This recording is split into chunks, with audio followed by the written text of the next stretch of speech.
Mesdames, Messieurs les représentants des agences des Nations Unies au Burundi ici présents, distingués invités, Mesdames, Messieurs, tout protocole respecté. Qu'il me soit permis, à l'entame de mon propos, d'exprimer mon réel plaisir de nous retrouver encore une fois autour de cette table pour échanger sur un sujet au centre de notre partenariat stratégique, à savoir la stratégie nationale de la coopération au développement et la stratégie de sa mise en œuvre. Permettez-moi également d'adresser mes chaleureuses félicitations à chacun d'entre vous en vous remerciant infiniment d'avoir bien voulu répondre présent à ces assises malgré vos agendas surchargés. Comme vous le savez déjà, Excellences, Mesdames, Messieurs, la retraite que nous organisons conjointement aujourd'hui a pour objectif de préparer le lancement des activités du comité conjoint de concertation dans le cadre de l'opérationnalisation de la stratégie nationale de coopération au développement adoptée, comme vous le savez, en août 2023 et dont la plupart d'entre vous ont largement contribué, d'une manière ou d'une autre, à son élaboration. C'est donc une rencontre qui revêt une importance particulière car la coopération évolue au rythme des contextes et des enjeux géostratégiques mondiaux. Madame la coordinatrice des agences des Nations Unies vient de le dire, nous sommes maintenant dans un contexte difficile où les ressources sont très amoindries suite à certaines décisions des grands acteurs de la coopération internationale, mais nous allons continuer au niveau bilatéral de mener des discussions pour que certains programmes, par exemple les programmes de lutte contre le sida, ne soient pas complètement abandonnés. Excellences, Mesdames, Messieurs, fruit d'intenses discussions et échanges à différents niveaux,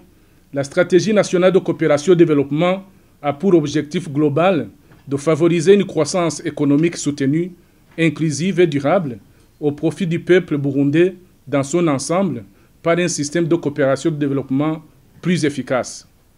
Elle sert donc de cadre de référence en matière de coopération au développement et s'inscrit dans la droite ligne du plan national de développement du Burundi révisé et plus généralement dans la vision des Burundi émergent en 2040 et développé en 2060, plus précisément dans son 5e pilier dédié au partenariat fructueux.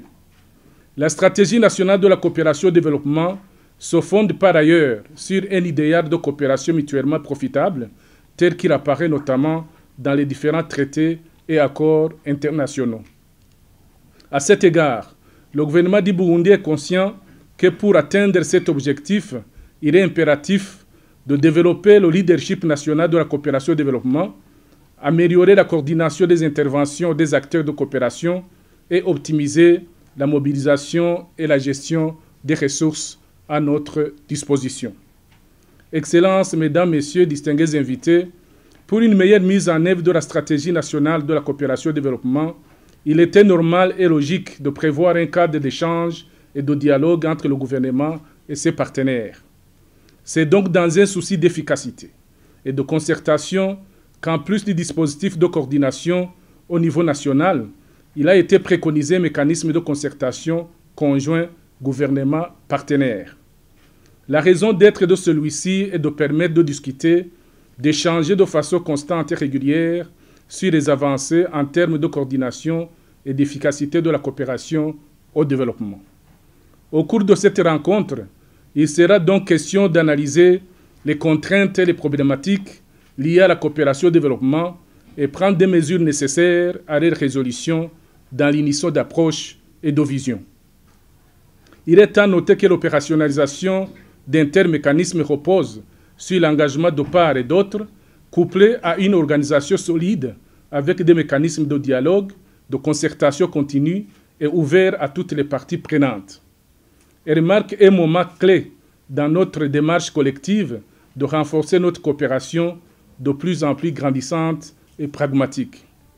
Ainsi, nous nous rassemblons ici, non seulement pour échanger et partager nos points de vue sur les voies et moyens de renforcer notre partenariat,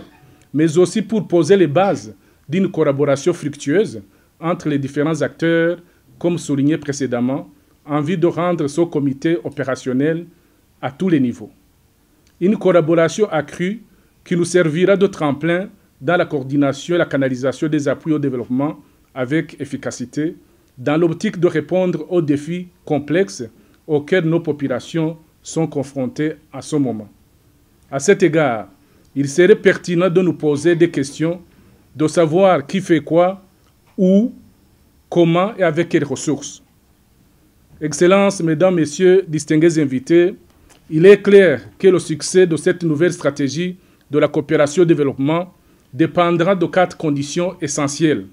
à savoir le travail d'ensemble par la mutualisation des efforts par tous les acteurs, la volonté politique, la capacité de mobilisation des ressources, le renforcement des compétences nationales et la pleine et entière adhésion des parties prenantes et par-dessus tout, les changements radicaux des mentalités de nos populations et des cadres de l'État. Excellences, Mesdames, Messieurs, distingués invités, comme vous le savez déjà, à l'issue des élections de 2025, prévues dans moins de 4 mois, notre pays sera administré selon un nouveau découpage administratif conformément aux prescrits de la loi organique sur la réorganisation de l'administration communale. Dorénavant, le nombre de provinces passeront de 8 à 5 et les communes passeront à 42. Aujourd'hui, à seulement quelques mois de la mise en œuvre effective, toutes les institutions du pays ainsi que nos partenaires doivent s'y préparer sérieusement pour éviter l'effet de surprise sur les différents programmes déjà arrêtés et s'adapter à cette nouvelle donne administrative dans l'élaboration des nouveaux programmes de coopération. Excellences, Mesdames, Messieurs, l'anticipation étant un des principes de la coopération internationale, il est primordial pour nous, en tant que partenaires, d'échanger sur l'incidence du nouveau découpage administratif dans la programmation des appuis en faveur du Burundi. Il sera aussi une excellente occasion de redessiner vos cartes d'intervention en tenant compte du principe de la répartition géographique équitable de vos actions en faveur du bien-être de nos populations pour ne laisser personne pour compte. Excellences, Mesdames, Messieurs, distingués invités, on dit souvent que se réunir est un début, rester ensemble, un progrès, et travailler ensemble, une réussite. C'est sur cette inspirante citation qui nous interpelle tous à travailler ensemble dans tout ce que nous entreprenons que je déclare ouvert les travaux de notre retraite dédiés à la préparation du lancement des activités du comité de concertation conjoint dans le cadre de la mise en œuvre de la stratégie nationale de la coopération et développement,